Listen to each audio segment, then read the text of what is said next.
Today I want to tell you about the Tamron 20-40mm f2.8 for Sony E-mount full frame, and I'm going to do this review a little bit differently by mostly just showing footage from the lens because let's be honest, that's the most important part of a lens. My claim in the title of this video is that this is the best adventure lens for Sony, and I want to explain my reasoning for that. First, this lens is extremely light, which is always a crucial factor. It's just 12.9 ounces, and it is the lightest zoom lens I've ever had for a Sony full frame camera, and it makes a huge difference when bringing it up massive peaks all day. Second, this lens has a very usable focal length for most adventurous shooting. I rarely need wider than a 20mm, and 40mm is usually enough, and I'll take a slight focal length limitation for weight savings. I actually sold my Tamron 17-28 to get this lens because I found that that lens was just a little bit too wide and with not enough zoom.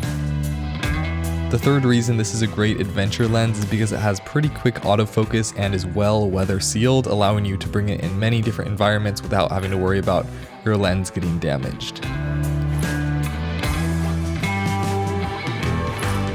And fourth, at f2.8, this lens is fast enough for most filming situations in decent light and gives you enough shallow depth of field for most situations.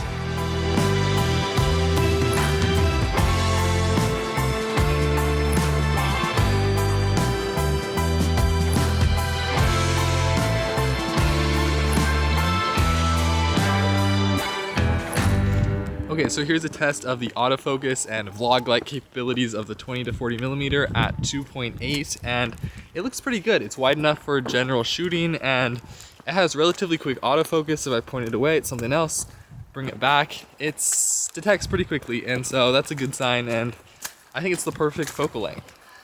Now, when I bought this lens, I tried to manual focus and I found the ring was far too sensitive, but I looked it up and you can actually control the focus sensitivity with an app. So now I have a full 360 degrees of focus ring adjustment.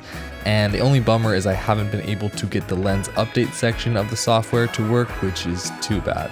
As you can see from all these sample shots, image quality on this lens is quite sharp with very little distortion even at 20mm. There may be some slight focus fall off in vignetting when wide open, especially at 20mm, but it's really nothing to complain about, especially at the price point, which is a wonderful, affordable $700, which is affordable at least compared to the Sony G Master 16-35, which costs $2,200 and weighs 1.5 pounds.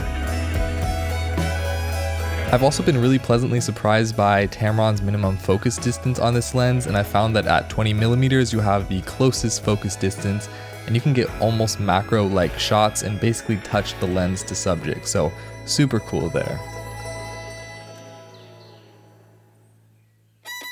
And in terms of autofocus on this lens, it might be lagging a bit behind compared to Sony or Sigma lenses, but it's definitely very usable and quick enough for most situations. And just overall, I would highly recommend this lens to anyone who wants a versatile lens for most adventurous situations, and it literally does not get better in terms of price.